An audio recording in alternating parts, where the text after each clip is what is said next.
साथियों, वर्ण मातृका चैनल में आप सभी का स्वागत है, अभिनंदन है। आज हम कारक प्रकरण को जो है आपके सामने प्रस्तुत करेंगे, क्योंकि कारक से परीक्षाओं में अनेक प्रश्न पूछे जाते हैं। वैसे भी सामान्य अध्ययन के लिए भी कारक का ज्ञान होना आवश्यक है। कारक है क्या, कारक से क्या होता है, कारक से क्या समस्याएं पैदा होती हैं, कारक के ज्ञान के बिना हम कैसे अधूरे रह जाते हैं, यह सभी चीजें आपको बताई जाएंगी। सबसे पहले हम कारक शब्द की उत्पत्ति के विषय में जाने कि कारक की शब्द की उत्पत्ति कैसे हुई है। साथियों देखिए, इसमें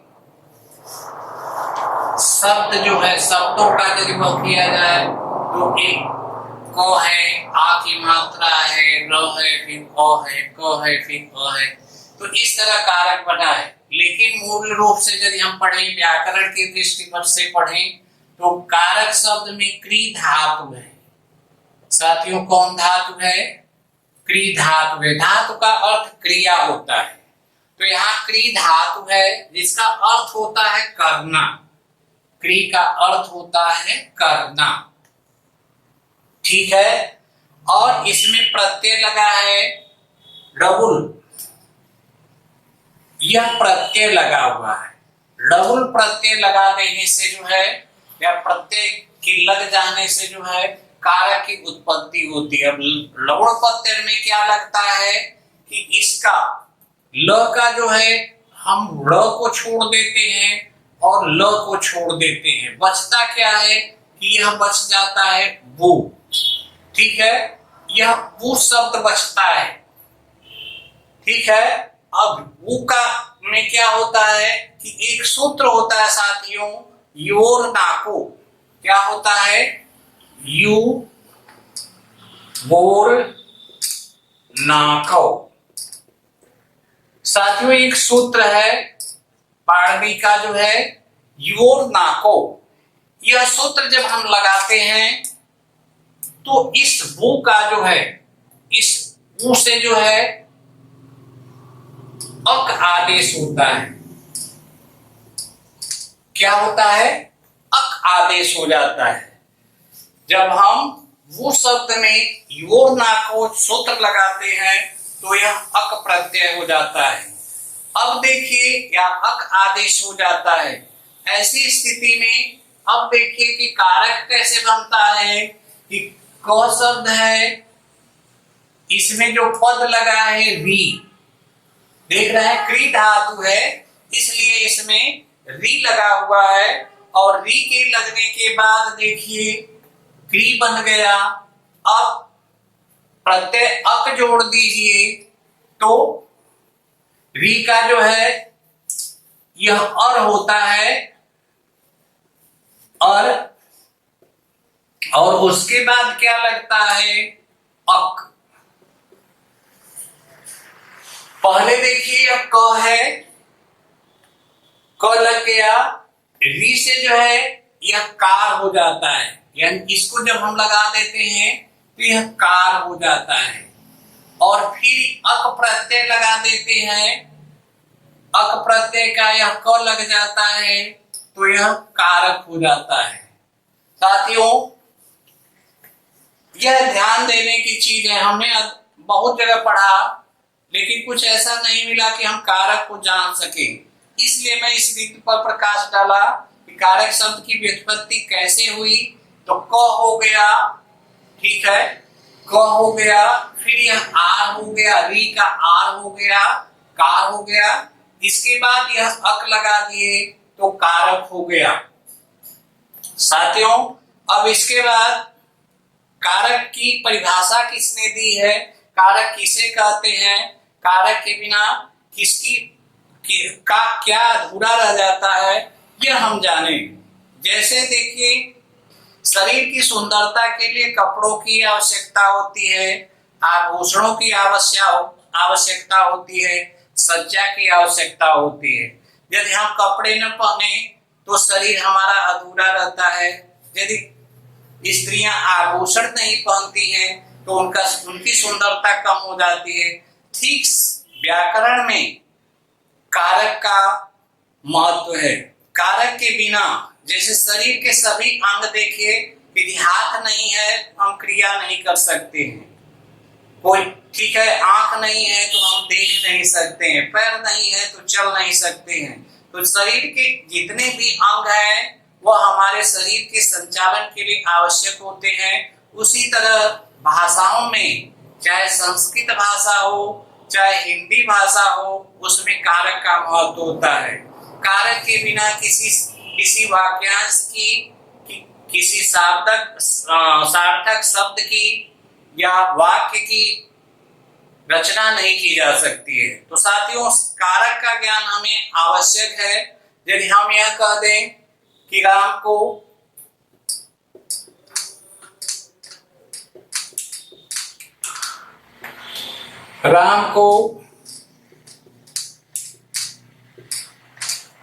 सीता से चुराया,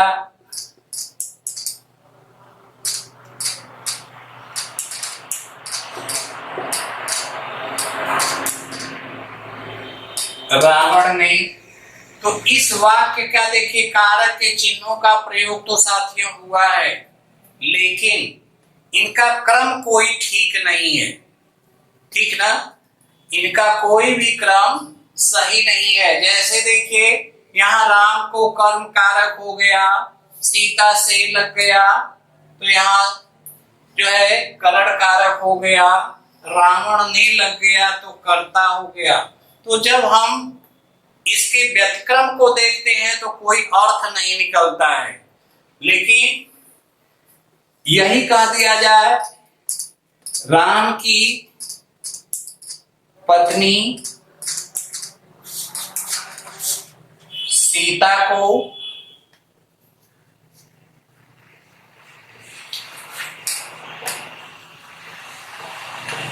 रावण ने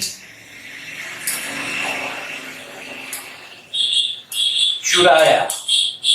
तो साथियों देखिए, यहाँ संबंध कारक हो गया, यहाँ कर्म कारक हो गया, यहाँ कर्ता हो गया। तो किसने चुराया? रावण ने चुराया। किसको चुराया? सीता को। किसको लगा दिए? कर्म पता चल जाता है। किसने लगा दिए? कर्ता का ज्ञान हो जाता है। ठीक है, किसकी पत्नी थी? तो राम की पत्नी थी। राम की पत्नी का क्या नाम था? तो सीता था। तो इस तरह साथियों, जब हम कारक के चिन्हों का सही प्रयोग कर लेते हैं तो उस वाक्य का अर्थ निकलता है, नहीं तो वाक्य का जो है अनर्थ हो जाता है, उस वाक्य का कोई जो अर्थ है नहीं निकलता है। तो कारक की उपयोगिता व्याकरण में उसी तरह है जिस तरह शरीर में अंगों की। हम यह कह सकते हैं कि जिस तरह शरीर में अंग आवश्यक है, हाथ की जगह जब पैर लगा दिया जाए तो पता चलता है कि हम बहुत सी क्रियाएं कर नहीं पाते हैं। मुंह की जगह जब आंख लगा दी जाए या दांत को बाहर निकाल लिया जाए तो हम अपने जो है कार्यों को नहीं कर सकते हैं। तो व्याकरण में उसी तरह कारक का महत्व है। कारक के ज्ञान के बिना, कारक के चिन्हों के बिना किसी वाक्य की शुद्धि न बोल पाएंगे हम, न लिख पाएंगे, न पढ़ पाएंगे। तो साथियों, कारक का इतना महत्व है। अब साथियों आगे हम बढ़ते हैं कि कारक के विषय में आगे क्या कहा जाए, आगे क्या पढ़ा जाए। कि अभी तक आपने कारक की उत्पत्ति पढ़ा, अब कारक की परिभाषा जान लीजिए, किसे कारक कहते हैं। अभी उत्पत्ति आपने जाना कि संस्कृत के जो आचार्य थे, कितने लोग जानते हैं? संस्कृत भाषा के आचार्य कहे जाते हैं, संस्कृत व्याकरण के आचार्य या व्याख्याता कौन है? तो उनका नाम है पाणिनि। साथियों, उनका नाम है पाणिनि।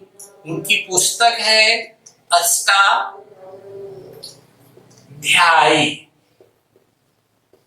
ठीक है, यह उनकी पुस्तक है, रचना है। यह उनका नाम है। किस भाषा के आचार्य हैं? तो संस्कृत के क्या हैं? तो आचार्य हैं। आचार्य को व्याख्याता भी कहते हैं। जिसने उस पर विशेष अध्ययन किया हो या जिसने उस भाषा को विशेष रूप से व्यक्त किया हो, उसके जो है शुद्ध और अशुद्ध को समझाने का प्रयास किया हो, वह आचार्य होता है, व्याख्याता होता है। तो साथियों, हमारी जो भाषाएं हैं, हिंदी व्याकरण में जैसे होता है किशोरीलाल गोस्वामी हैं या कामता प्रसाद गुरु हैं, उसी तरह संस्कृत भाषा में पाणिनि ने अष्टाध्यायी की रचना की, छंद शास्त्र की रचना पिंगल ने की। ठीक है, तो तमाम ऐसे आचार्य हुए जिनकी एक विशेषता, जैसे रस सिद्धांत भरत मुनि, रीति संप्रदाय वामन। तो ऐसे हम जाने। ठीक है, हमारा मूल विषय जो है अभी कारक है, इसलिए मैं इसी पर प्रकाश डाल रहा हूं। अब आगे देखिए, इन्होंने कहा क्या कि साक्षात, इन्होंने अपनी पुस्तक में कहा साक्षात कारक किसे कहते हैं, तो कहा गया साक्षात। ठीक है, क्रियान्वयित्वम, साक्षात क्रिया नो इत्वम।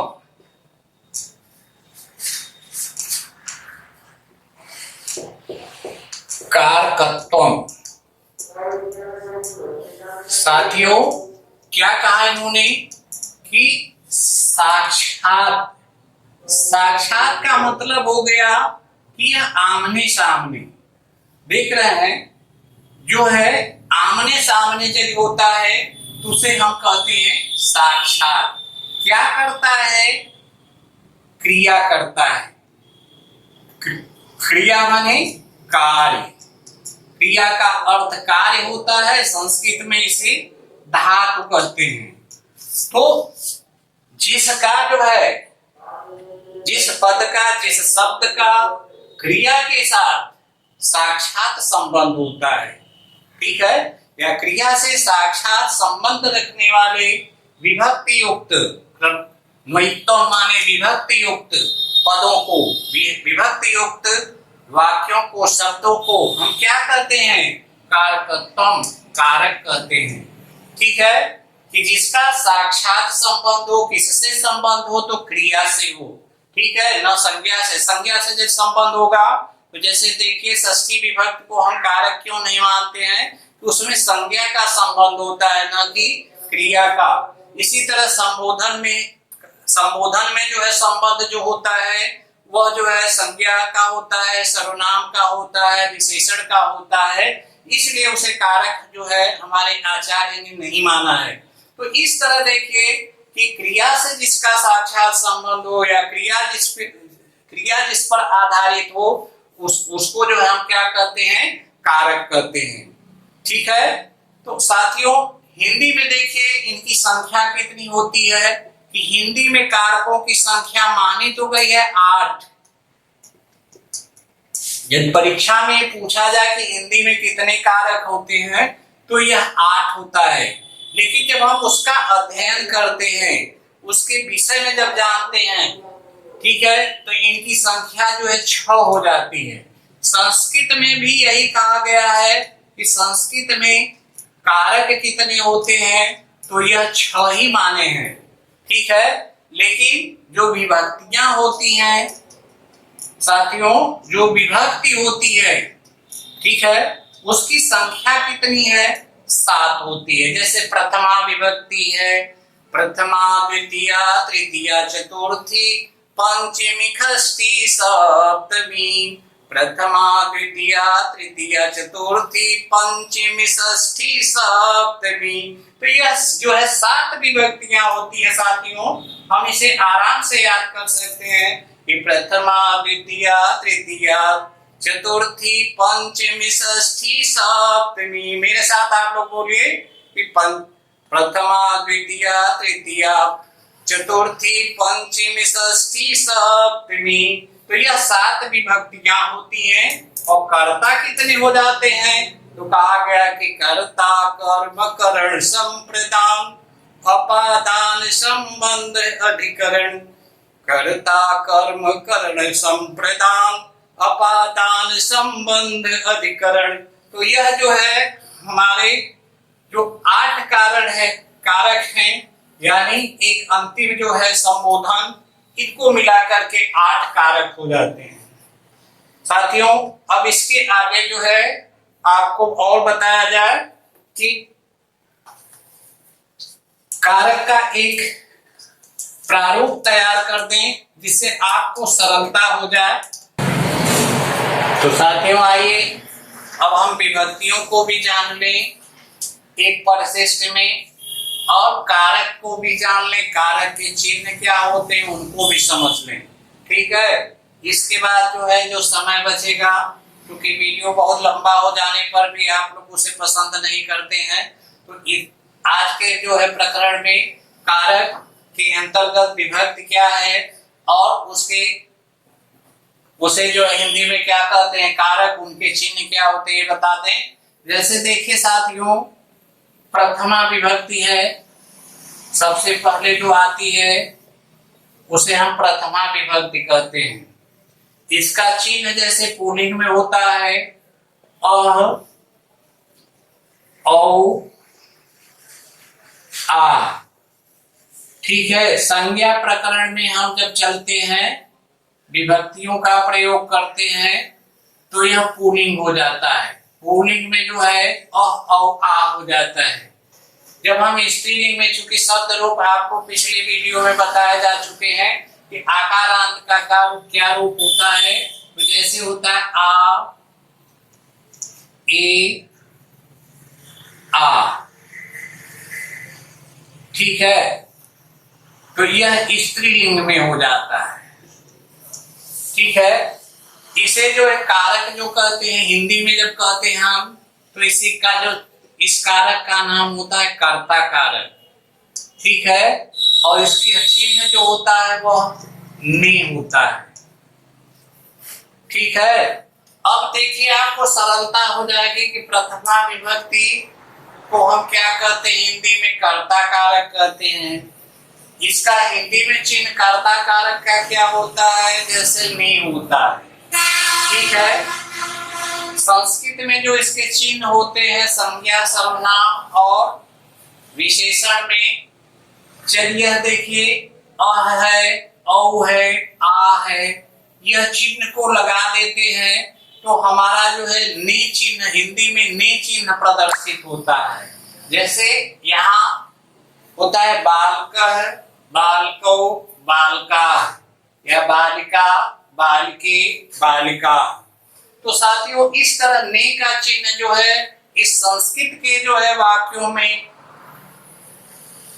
जो है अदृश्य होता है, या हिंदी के वाक्यों में भी जो है ने का चिन्ह अदृश्य होता है। जब कारक प्रकरण में आपको पढ़ाएंगे तो हम बताएंगे कि कैसे हम ने को, जैसे किसने मारा, तो मोहन ने मारा। जब हम वाक्य में प्रश्नवाचक किसने लगा देते हैं तो जो उत्तर प्राप्त होता है उससे हमें कर्ता की प्राप्ति हो जाती है, पता चल जाता है कि कर्ता कौन है। ठीक है, दूसरा जो कारक है या दूसरी जो विभक्ति है वह है द्वितीया। दूसरी विभक्ति को क्या कहते हैं, द्वितीया विभक्ति कहते हैं। अब इसका जो रूप चलता है पुल्लिंग में, जैसे अम, औ, आन, यह पुल्लिंग हो गया। ऐसे बता देते हैं आपको, इसका भी वो बना दें, यह पुल्लिंग हो गया। स्त्रीलिंग में हो जाता है, इसमें भी अम, ए, आ,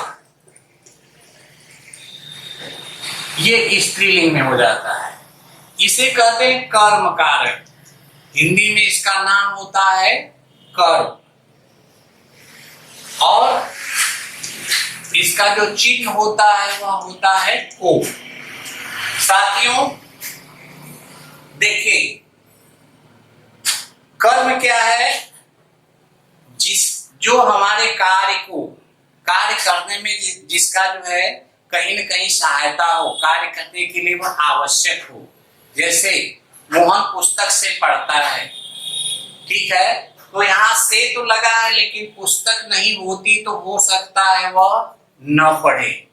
ठीक है, तो वह आंख से देखता है तो करण कारक हो जाएगा, लेकिन कर्म क्या है, वह फुटबॉल को मारता है। ठीक है, किसको मार रहा है, तो फुटबॉल को। ठीक है, खेलने के लिए फुटबॉल की आवश्यकता होती है, देखने के लिए आंख की, ठीक है, दौड़ने के लिए मुंह की, चलने के लिए पैर की। तो यह सभी कर्म होते हैं, ठीक ना। तो यह सभी क्या होते हैं, कर्म होते हैं। अब देखिए तृतीया विभक्ति है, तृतीया विभक्ति, इसका देखिए जो रूप चलता है वह एन है, आभ्याम अय। ठीक है साथियों, यह शब्द के साथ यानी संज्ञा शब्द जो है या सर्वनाम शब्द जो है उनके साथ जो है एन जोड़ देते हैं, जैसे बालके, बालकाभ्याम, बालकै, बालके, बालकाभ्याम, बालकै। ठीक है, जब स्त्रीलिंग में हम जाते हैं तो यह अया हो जाता है, अया, आभ्याम, और यहाँ ए है, यहाँ आ भी हो जाता है, यहाँ क्या होता है, आ भी हो जाता है। इसको हिंदी में क्या कहते हैं, कारक क्या कहते हैं, कि यह करण कारक होता है। साथियों करण माने जानते हैं ना कि मशीन होता है, करण माने यह मशीन है। ठीक है, जो हमारे कार्य को सरल बना दे। ठीक है, जो हमारे कार्य को, जैसे हम साइकिल से बाजार जाते हैं, हम कलम से लिखते हैं, ठीक ना, हम पेंसिल से लिखते हैं, हम आंख से देखते हैं या चश्मे से देखते हैं, तो यह जो यहाँ हम ब्लैक बोर्ड, ठीक है, वो तो अलग हो जाएगा, लेकिन यह करण माने होता क्या है कि मशीन होता है। ठीक है, इसका चिन्ह क्या होता है, से या द्वारा, से या द्वारा। ठीक है, इसका चिन्ह जो होता है वह से या द्वारा होता है। अब देखिए चतुर्थी विभक्ति है, चतुर्थी विभक्ति दिव्यांश। जैसे चतुर्थी विभक्ति में क्या होता है कि आय, आभ्याम,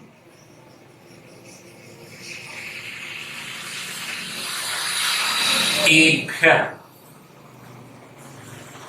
देखिए आम, ठीक ना, आय है, देखिए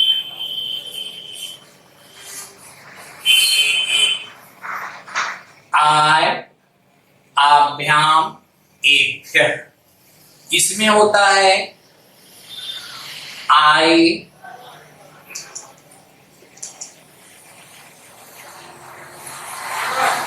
आभ्याम,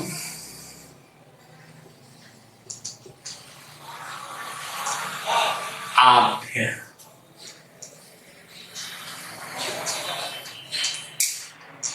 क्या क्या होता है कि पुल्लिंग में आय होता है, आभ्याम होता है, एभ्य होता है। स्त्रीलिंग में क्या होता, आय, आभ्याम, एभ्य। ठीक है, अब जैसे कहा गया कि बाल, बालकाय, बालकाभ्याम, बालकेभ्य, बालकाय, बालकाभ्याम, बालकेभ्य। इसी तरह जब स्त्रीलिंग में चलते हैं बालिका का रूप, तो लताए या बालिकाए, बालिकाभ्याम, बालिकाभ्य। बालिका शब्द में जुड़ जाता है प्रत्यय, तो यह एक रूप बन जाता है। इसे कहते क्या है, कारक में हिंदी में क्या कहते हैं, संप्रदान कारक। क्या कहते हैं इसे, संप्रदान कारक। ठीक है, अब संप्रदान का जो चिन्ह होता है के लिए, के लिए होता है और को होता है। विशेष परिस्थितियों में साथियों यह के को हो जाता है, विशेष परिस्थितियों में यह को हो जाता है, नहीं तो इसका चिन्ह जो होता है वह के लिए होता है। ठीक है, इसका चिन्ह जो होता है वह के लिए होता है।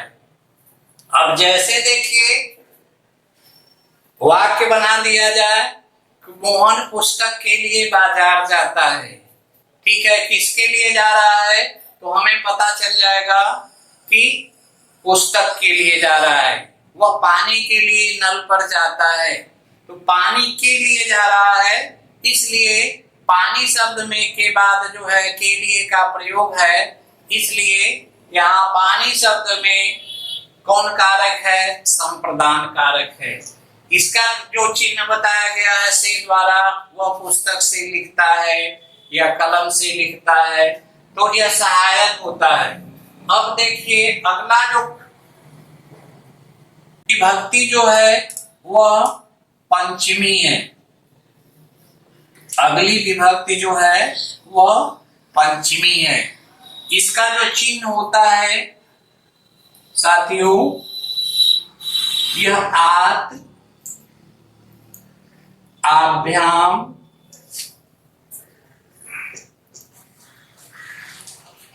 एभ्य।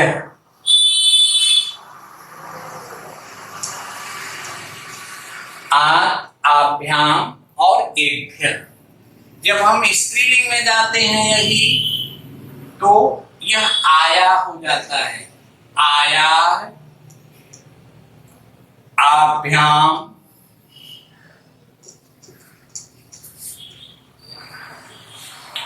आभ्य,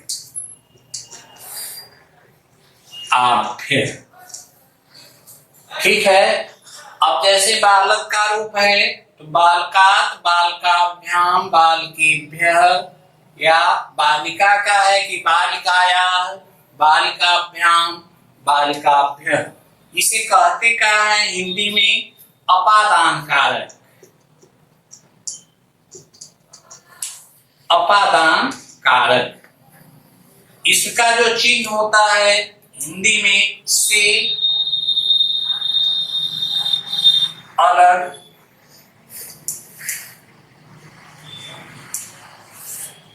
होने पर। साथियों मैं एक चीज भूल गया था, आपको इस को का, चूंकि को देखिए दो बार दिया गया है, कर्म कारक में भी दिया गया है और यहाँ संप्रदान कारक में भी दिया गया है। तो कर्म में कब लगाएंगे और संप्रदान में कब को लगाएंगे? कर्म में जो है कार्य की सहायता में जो है या कार्य के लिए जिसकी आवश्यकता पड़ती है वहां कर्म होता है। यहाँ को लगता है कि जब कोई वस्तु किसी को हमेशा के लिए दे दी जाती है, जब कोई वस्तु किसी को हमेशा के लिए दे दी जाती है और उससे फिर लिया नहीं जाता है, इस उद्देश्य से कर्ता उसे देता है कि उसे फिर उससे लेना नहीं है, मांगना नहीं है, तब ऐसी स्थिति में जो है को का चिन्ह लगता है। जैसे वह भिखारी को दान देता है, ठीक है, किसको दान दे रहा है तो भिखारी को, तो ऐसी स्थिति में को जो लगा है वहां संप्रदान कारक होता है। लेकिन यदि वही चीज कह दी जाए कि रवि मित्र को पुस्तक देता है तो वहां जो है वह कारक जो हो जाएगा वह षष्ठी विभक्ति यानी संबंध कारक हो जाएगा। साथियों जब कोई वस्तु किसी को हमेशा के लिए दी जाती है तो वहां समय संप्रदान कारक होता है, और जब कोई वस्तु किसी को कुछ समय के लिए दी जाती है फिर वापस ले ली जाती है तो ऐसी स्थिति में संबंध कारक जो है होता है। यह आगे के प्रकरण में आपको पढ़ाया जाएगा। आप हमारा वीडियो देखते रहिए, ठीक है, लाइक करते रहिए और चैनल को सब्सक्राइब करते रहिए ताकि हम आपको कारक के विषय में और सूक्ष्म से सूक्ष्म अध्ययन कराते रहें। अगला देखिए साथियों है इसका कि षष्ठी विभक्ति कहते हैं, इसे षष्ठी कहते हैं, ठीक ना। मूर्धन्य स है, इसका जो चिन्ह होता है पुल्लिंग में अस्य, अयो, अयो होता है साथियों, और आनाम होता है। ठीक है। और जब हम स्त्रीलिंग में जाते हैं तो इसका चिन्ह हो जाता है आया, अयो,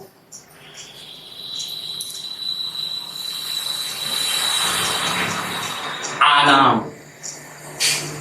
साथियों अब देखिए कि जैसे बालक का है बालकस्य, बालकयो, बालकानाम, ठीक है। रामस्य, रामयो, रामाणाम, ठीक है। यहाँ देखिए यदि बालिका का है रूप या स्त्रीलिंग का रूप है तो यह आया चिन्ह हो जाता है। इससे इसकी जैसे संस्कृत में क्या हो जाएगा, जैसे देखिए इसको लगाएंगे तो से अलग होने पर का चिन्ह हो जाएगा, इसको लगाएंगे तो के लिए का चिन्ह हो जाएगा, इन को लगा देंगे से या द्वारा हो जाएगा, अं को लगा देंगे तो हिंदी में को का चिन्ह व्यक्त हो जाएगा, अ को लगा देंगे तो हिंदी में जो है ने का चिन्ह जो है प्रकट हो जाएगा। अब यहाँ देखिए इस कारक को क्या कहते हैं हिंदी में कि संबंध कारक। आप लोगों को पता ही होगा संबंध कितना मजबूत होता है। पिता पुत्र का संबंध है, भाई भाई का है, पति पत्नी का है, भाई बहन का है, हम सभी लोग संबंध से जुड़े होते हैं। विद्यार्थी का संबंध आपको शायद पता हो कि विद्यार्थी का संबंध पुस्तक से होता है, कलम से होता है, इस विद्यालय से होता है, शिक्षक का जो है छात्र से संबंध होता है। तो यहाँ देखिए संबंध को जहाँ दर्शाया जाता है उसका चिन्ह जो है का होता है, की होता है, की होता है, रा होता है, री होता है, रे है, ठीक है। ये तमाम चिन्ह है जो संबंध को दर्शाते हैं, ठीक है। तो इस तरह देखिए साथियों कि यदि हम विभक्ति के चिन्हों का प्रयोग यदि संस्कृत वाक्यों की रचना करते हैं तो जब संबंध आ जाता है पिता पुत्र का या ऐसे अभी अभी बताया गया तो राजा का जैसे अपने राज्य से संबंध होता है, प्रजा से संबंध होता है, गोपालक का अपनी गाय से संबंध होता है, किसान का अपनी खेती से, खेत से, फसलों से संबंध होता है। तो इस तरह षष्ठी विभक्ति जो है संबंध को बताती है या इसके द्वारा संबंध को व्यक्त किया जाता है, इसीलिए इसको कारक नहीं माना गया है क्योंकि इसका संबंध सीधे सीधे क्रिया से नहीं होता है। अंतिम जो है वह सप्तमी विभक्ति है। विभक्तियों में अंतिम चूंकि आपको बताई गई है कि विभक्तियां कितनी होती हैं, 7 होती हैं। इसका जो चिन्ह होता है ए होता है अयो और एशु। ए होता है, अयो होता है और एशु होता है। यहां देखिए इसका चिन्ह जब होता है तो आयाम, अयो, आशु। साथियों यह आशु हो जाता है। ध्यान रखिएगा कि स्त्रीलिंग में जो भी रूप बनते हैं उसका जो सप्तमी विभक्ति बहुवचन जो होता है उसमें मूर्धन्य स नहीं होता है, बल्कि जो है इसका जो है स होता है, तालव्य स होता है, तो यह आशु हो जाता है। इसे कहते हैं अधिकरण। कारक में इसे अधिकरण कहते हैं। अधिकरण का चिन्ह होता है में या पर। क्या होता है इसका चिन्ह? में या पर, ठीक है।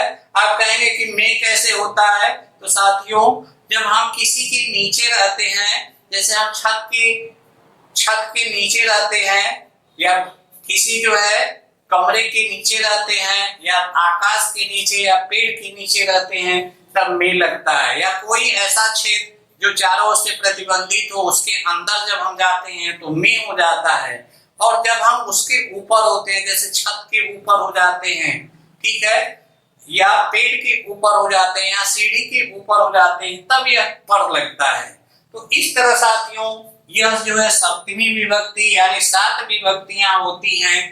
कारक जो होते हैं यह 7 हो गए। अब इसके बाद अंतिम जो है कहा जाता है संबोधन।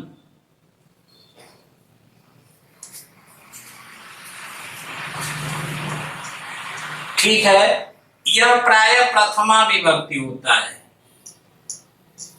यहां भी वही स्थिति है प्रथमा विभक्ति की, कारक में इसे संबोधन ही कहते हैं।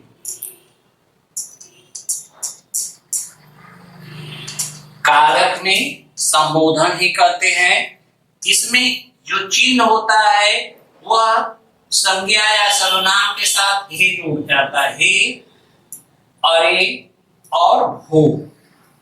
यह तीन शब्द है संस्कृत में कि यह हे जुट जाता है जब हम किसी को बुलाते हैं, संबोधित करते हैं तो हे कहते हैं, अरे कहते हैं या भो कहते हैं।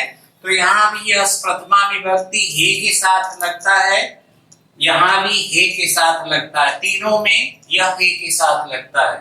तो साथियों, इस तरह जो है यह कारक प्रकरण आज का एक संक्षिप्त परिचय, यह पहला भाग है, प्रथम भाग है, ठीक ना। कारक का यह प्रथम भाग है।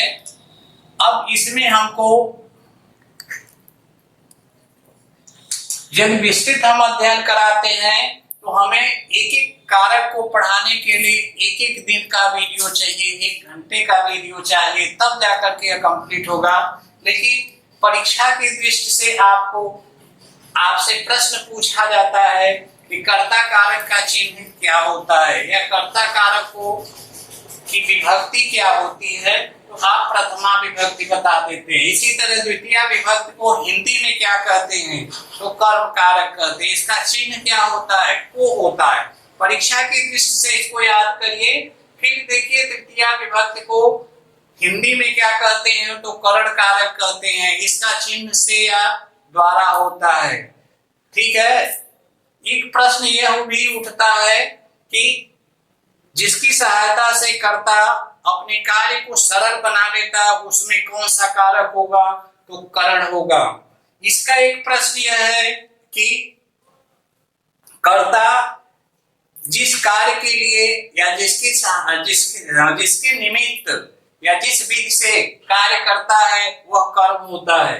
फिर देखिए यहाँ चतुर्थी विभक्ति में है कि चतुर्थी विभक्ति को हिंदी में क्या कहते हैं, तो संप्रदान कारक कहते हैं। के लिए किस कारक का चिन्ह है, तो संप्रदान कारक का चिन्ह है, ठीक है। तो जैसे वाक्य दे दिया गया कि मोहन के लिए पुस्तक खरीदनी है, तो किसके लिए, इसमें जो है कर्ता, इसमें कौन सा कारक होगा, तो आपका उत्तर हो गया के लिए लगा है, इसलिए उसमें संप्रदान कारक होगा। किस शब्द में संप्रदान कारक है, तो मोहन के लिए कहा गया, तो मोहन में संप्रदान कारक है। इस तरह देखिए पंचमी विभक्ति को अपादान कहते हैं जब कोई वस्तु एक दूसरे से अलग होती है। जैसे यहां से यहां जब कोई वस्तु आती है, ठीक है, चाहे यह बाल हो मान लीजिए, या विद्यार्थी हो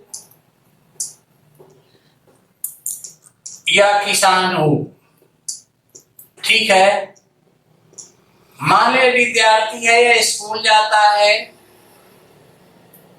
बाल है मैदान में जाती है, मैदान में खेलता है, किसान खेत में जाता है, ठीक है। इस स्थान को छोड़ करके कर्ता जब यहाँ चला जाता है तो ऐसी स्थिति में से अलग होना होता है, तो इसे हम अपादान कारक कहते हैं। इसमें भी यही प्रश्न पूछा जाता है कि पेड़ से पत्ते गिरते हैं, प्रायः पूछ दिया जाता है कि पत्ते कहाँ से गिरते हैं, तो आपका उत्तर हो गया पेड़ से, या पेड़ से फल गिरते हैं, तो यहाँ उत्तर हो गया कि कहाँ से गिर रहे हैं, पेड़ से। तो ऐसी स्थिति में जो है यह अपादान कारक होता है। फिर संबंध देखिए, इस संबंध को दर्शाने वाले पदों को क्या कहते हैं, तो वहां संबंध कारक होता है। इसका चिन्ह क्या होता है, का की के होता है। फिर अधिकरण का, ये सब प्रश्न जो है परीक्षाओं में अधिकरण कारक का चिन्ह क्या है या अधिकरण कारक की विभक्ति बताइए। तो ये तमाम ऐसी चीजें हैं, यदि आप इस वीडियो को देखेंगे तो परीक्षाओं में आपको सरलता मिल जाएगी। विशेष करके यह जितने भी विषय हैं, टीजीटी है या पीजीटी है या राजकीय प्रवक्ता है, जूनियर अध्यापक है या यूपी टेट है, रीट है, इन तमाम परीक्षाओं में इस तरह के जरूर प्रश्न पूछे जाते हैं।